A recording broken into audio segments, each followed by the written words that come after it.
Halo Sobat Kuper, apa kabarnya? Jumpa lagi dengan kami. Seperti biasa saya akan mempersembahkan alur cerita film dengan cara yang sederhana dan ala kadarnya. Kali ini saya akan membahas sebuah film yang mengkisahkan seorang mantan perwira polisi yang mencoba memecahkan kasus pembunuhan. Dan inilah Jack Reacher.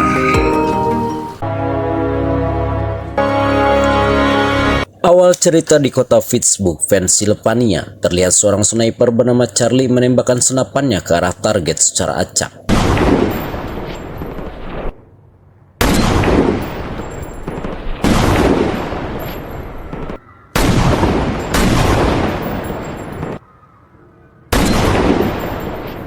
Lalu pergi begitu saja.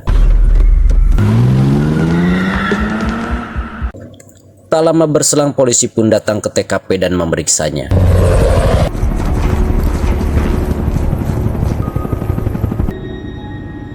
Ditemukan beberapa barang bukti berupa selongsong peluru dan koin parkiran. Setelah diperiksa di laboratorium forensik, ternyata barang bukti itu terdapat sidik jari atas nama James Barr, seorang mantan penembak jitu dari Korps Angkatan Darat. Tanpa menunggu tahun depan, polisi pun menangkap James di kediamannya bersama barang bukti mobil serta peluru yang persis seperti yang ada di TKP. James pun diinterogasi oleh Emerson, seorang kepala polisi, dan jaksa penuntut bernama Alex Rodin. Tapi karena tak melakukan dan merasa dijebak, James pun tak mau bicara sepatah kata pun, hanya menuliskan di secari kertas kalimat "Get Jack Reacher". Emerson dan Alec pun bertanya-tanya siapa itu Jack Reacher. Sementara setelah melihat di televisi kasus James Barr, sosok Jack Reacher muncul di hadapan Emerson dan Alex. James Barr. Ternyata dia adalah mantan polisi militer yang sudah pensiun sejak 2 tahun silam dan pernah menangkap James karena perbuatannya menembak beberapa orang. Namun dilepaskannya karena tidak terbukti menyalahi peraturan perundang-undangan militer yang berlaku saat itu. Karena yang ditembaknya adalah para pemerkaus yang kejam. Tapi Jack akan mendatangi James lagi apabila ada kasus yang melibatkannya. Sehingga melihat kasus ini ia segera meluncur ke TKP. Tapi saat Jack tiba, James dalam keadaan koma setelah diberi salam olahraga oleh tahanan lainnya. Jack pun berlalu, tapi dia bertemu dengan pengacara James bernama Helen Rodin, anak dari Alex Rodin, jaksa yang menangani kasus tersebut. Maka terjadilah pergolakan kepentingan antara ayah dan anak dalam kasus James ini. Anak sebagai pengacaranya, sedangkan ayah bertugas sebagai jaksa penuntutnya. Helen mengajak Jack untuk menyelidiki kasus ini, tapi dia tak tertarik setelah mendengar keadaan James yang koma. Jack pun pergi. Tapi di dalam bis, Jack berpikir kejadian yang menimpa James penuh misteri. Dan akhirnya ia kembali menemui Helen untuk bekerja sama menyelidiki kasus ini. Mereka berbagi tugas. Jack akan mengunjungi TKP untuk mencari petunjuk penembakan, dan hasil analisanya, Jack menyimpulkan karena tahu kemampuan menembak James tidak akan mampu melakukan penembakan dari atas gedung karena silau terkena sinar matahari. Dan seharusnya James menembak dari atas jembatan memunggungi sinar matahari. Sedangkan Helen bertugas mengunjungi keluarga korban mencari tahu hubungannya dengan penembakan itu. Setelah mengunjungi keluarga korban, Helen ditemui ayahnya Alex yang menyuruh Helen untuk tidak menjadi pengacara James karena alat bukti sudah nyata mengarah ke James. Tapi Helen dengan keyakinannya tidak memperdulikan kata-kata ayahnya. Helen, don't touch me. Malam harinya, untuk menghilangkan rasa pening memikirkan kasus James, Jack mampir di sebuah kafe. Tak berselang lama ada seorang gadis bernama Sandy menghampirinya. Mengajaknya indah hoy. Tapi Jack dengan halus menolaknya. Karena gadis itu bukan tipenya. Sandy marah dan tiba-tiba datang sekawanan pemuda temannya. Menganggap Jack telah mengganggu Sandy, lalu mengajaknya berlatih tinju. Jack pun keluar kafe dan dibuntuti kawanan pemuda tersebut.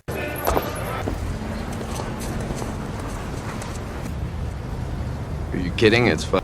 Last two guys, You're okay. Get up.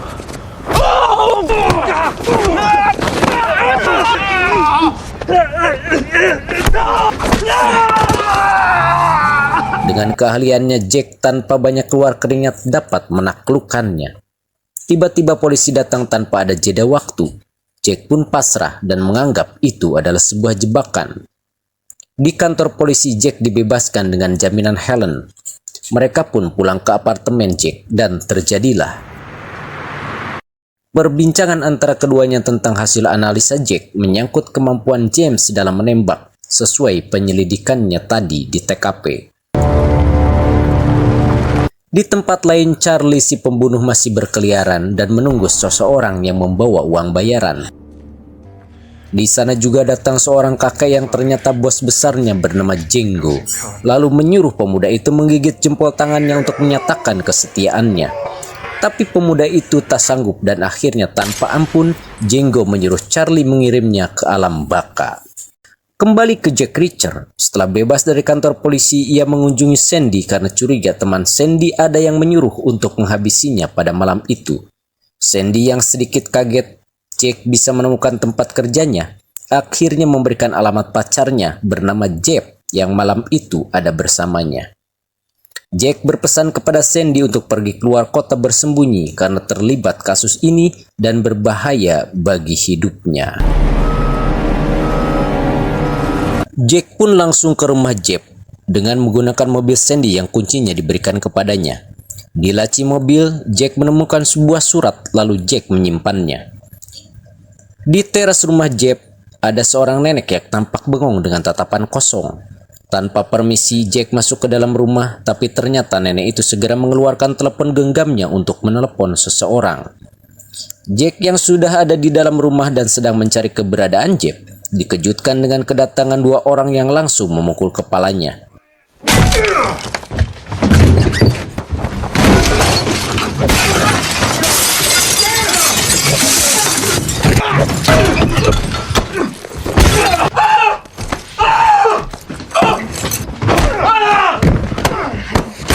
Kedua orang itu berebut untuk menghabisi Jack. Dengan keahliannya, Jack dapat mengatasinya. Tiba-tiba Jeff datang menodongkan senjata, tapi dengan mudah Jack melumpuhkannya. Dan mendapat petunjuk orang yang menyuruhnya bernama Charlie dan sering bertemu di sebuah lapangan latihan tembak. Jack pun pergi dan dari kejauhan ada sebuah mobil yang mengikutinya. Ketika bertemu Helen, Jack mengatakan ada mobil yang membuntutinya dan menyuruh Helen memeriksanya. Standing at an intersection with a cardboard sign 3 days. Let go of me. Fear. Failure. How many would do things the same way all over again? What does that prove? Here's a tag number. Mobil itu atas nama Lavender Enterprise, lalu mereka mencocokkan dengan sebuah surat yang ia temukan di mobil Sandy. Ternyata surat itu atas nama Olin Archer, salah satu korban penembakan yang berseteru dengan Lavender Enterprise. Mereka menyimpulkan, penembak disuruh Lavender Enterprise dan dengan sengaja menembak 5 sasaran untuk mengaburkan misinya, yang ternyata tujuannya hanya menghabisi satu orang, yaitu Olin Archer. Di tempat lain, Sandy yang sudah disuruh Jack pergi keluar kota dihadang Charlie dan temannya, lalu tanpa ampun menghabisinya karena Sandy dianggap tahu dan saksi kunci peristiwa penembakan itu. What?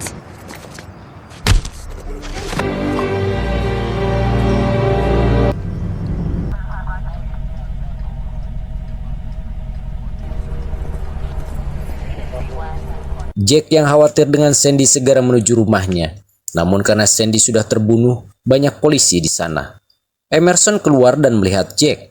Jack yang pasti dituduh membunuhnya karena tadi siang mengunjungi Sandy, segera putar balik menjauh.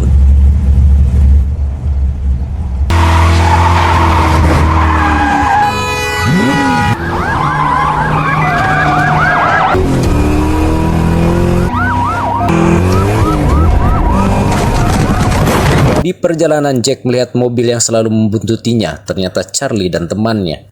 Lalu Jack menabrakkannya dan terjadilah kejar-kejaran.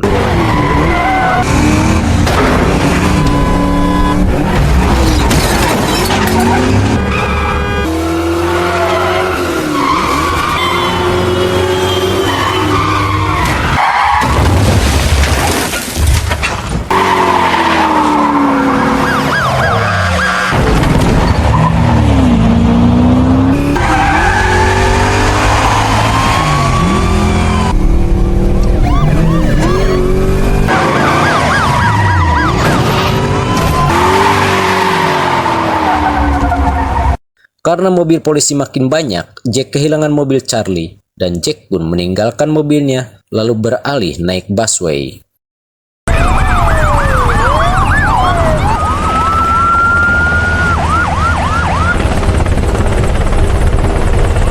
Tanpa diketahui pihak polisi termasuk Emerson.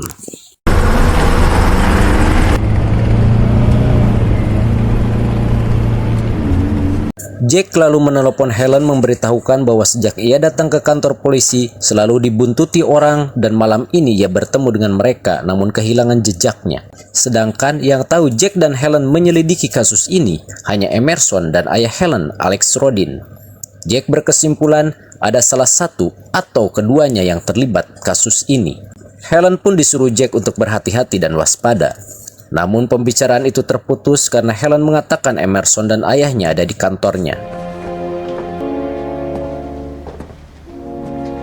Esoknya Jack atas petunjuk dari Jeb mengunjungi tempat latihan tembak James dan bertemu pemiliknya bernama Cass. Lalu Jack menjajal kemampuan tembaknya.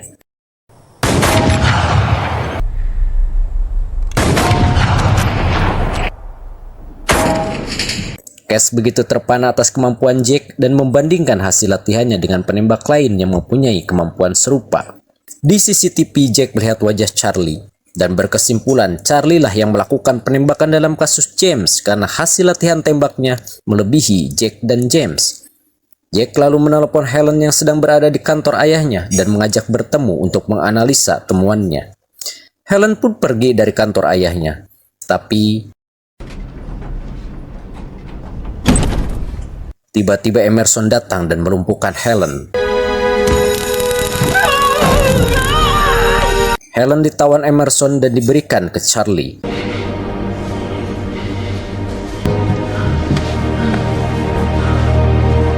Jack pun ditelepon Charlie untuk menghentikan penyelidikannya atau Helen akan melayang nyawanya.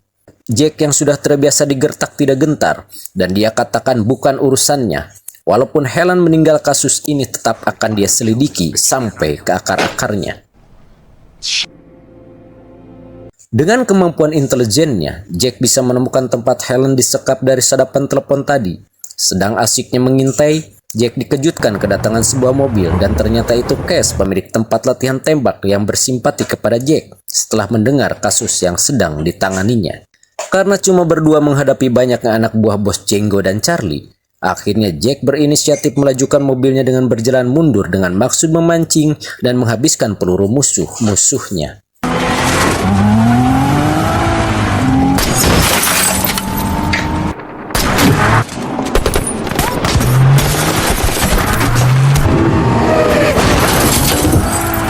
Ternyata hal itu berhasil sampai mobilnya berhenti karena terganjal sebuah batu besar. Jack pun keluar mobil dengan bantuan Cass yang melindunginya dengan menembakkan senapan ke arah musuh.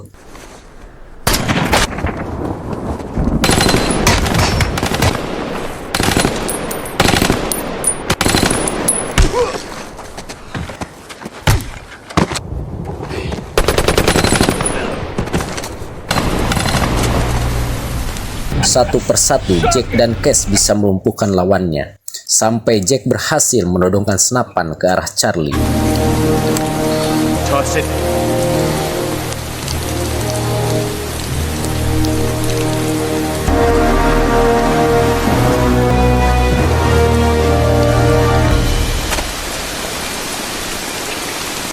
Tapi Jack tak mau begitu saja menghabisi Charlie.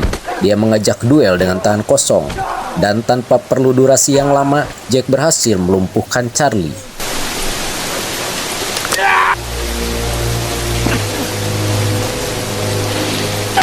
Kemudian Jack masuk ke dalam gudang. Dengan sekali tembak merobohkan Emerson, seorang kepala polisi yang bersembunyi di belakang Helen.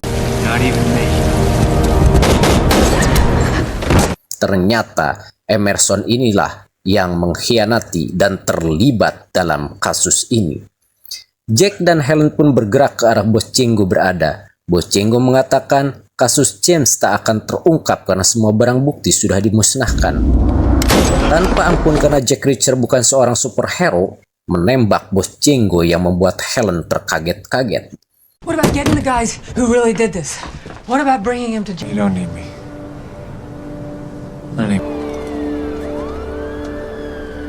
Akhirnya, Helen bertemu dengan James yang sudah siuman dan memperlihatkan foto tempat penembakan. Dan Helen meminta James mengatakan apa yang akan James lakukan di tempat itu. James mengatakan dia akan menembak sasarannya dari atas jembatan karena tidak berhadapan dengan sinar matahari yang membuatnya silau. Tidak dari atas gedung. Ternyata pernyataannya sama persis dengan analisa Jack Reacher. Helen pun menjamin James bebas dengan pengakuannya itu.